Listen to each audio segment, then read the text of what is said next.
اللہ اللہ اللہ اللہ۔ آیت نمبر 153 کے اندر اللہ سبحانہ و تعالی ارشاد فرماتا ہے یا ایھا الذین آمنوا استعینوا بالصبر والصلاۃ ان اللہ مع الصابرین، اے ایمان والو مدد طلب کرو صبر کے ساتھ اور نماز کے ساتھ۔ ان اللہ مع الصابرین، اللہ تبارک و تعالی جو ہے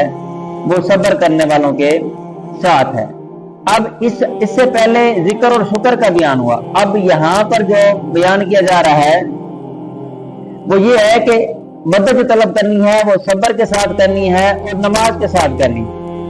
اب اللہ تبارک و تعالیٰ نے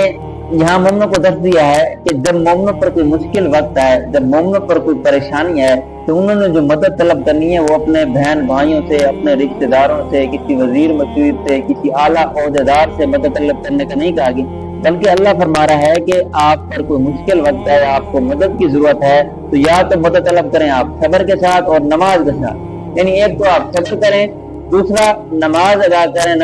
نوافل پڑھیں، اللہ تبارک و تعالیٰ کی بارگاہ کے اندر آئیں، گر گرائیں، عاجزی اختیار کریں اور اللہ تبارک و تعالیٰ سے مدد طلب کریں۔ مدد طلب کس سے کریں گے؟ صبر کے ذریعے، نماز کے ذریعے۔ اب صبر اور نماز اللہ تعالیٰ سے مدد مانگنے کا ایک وسیلہ ہے،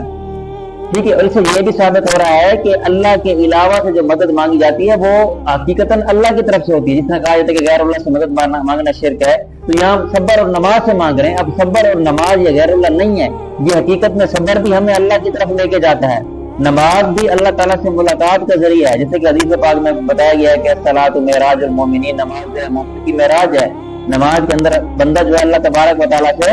گفتگو کرتا ہے۔ اب اگر حدیث پاک دیکھیں تو حضور علیہ السلام بھی نماز سے مدد چاہتے تھے، جیسے کہ حضرت حذیفہ رضی اللہ تعالیٰ عنہ فرماتے ہیں کہ حضور علیہ السلام کو جب بھی کوئی سخت مہم پیش آئی تو آپ نماز کے اندر مشغول ہو گئے۔ اللہ فرماتا ہے ان اللہ مع الصابرین، تو حضرت علامہ نصر بن محمد سمرقندی رحمۃ اللہ علیہ فرماتے ہیں تفسیر سمرقندی کے اندر کہ اللہ تعالیٰ ہر ایک کے ساتھ ہے، لیکن یہاں صبر کرنے والوں کا بطور خاص اس لیے ذکر فرمایا کہ انہیں معلوم ہو جائے کہ اللہ تعالیٰ ان کی مشکلات دور کر کے آسانی فرمایا تھا، یعنی اللہ تبارک و تعالیٰ کی جو رحمت ہے وہ اس کی طرف زیادہ توجہ کرتی ہے، اللہ تبارک و تعالیٰ کی رحمت جو ہے اس کی طرف زیادہ قریب ہو جاتی ہے۔ تو صبر کے بے شمار جو ہیں وہ فضائل بیان کیے گئے ہیں۔ وَاسْتَعِینُوا بِالصَّبْرِ وَالصَّلَاةِ، یہاں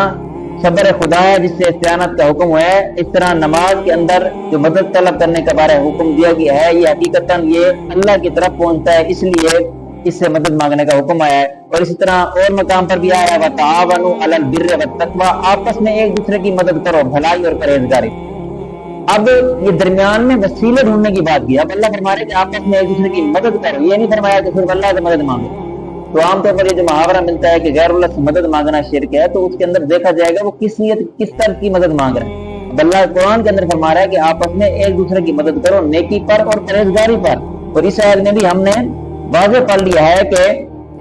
صبر اور نماز کے ذریعے مدد طلب کرنے کا حکم دیا گیا۔ تو چند باتیں ذکر کی گئی کہ صبح کی عبادت سے استعانت کرو، یعنی صبح کی عبادت کر کے اس سے مدد طلب کرو، شام کی عبادت سے مدد طلب کرو، کچھ رات رہے کی عبادت سے مدد طلب کرو، علم کے لکھنے سے مدد طلب کرو، شہری کے کھانے سے استعانت طلب کرو، دوپہر کے سونے سے استعانت اور صدقے سے استعانت کرو، حاجت روایوں میں حاجت چھپانے سے استعانت کرو۔ تو یہ مختلف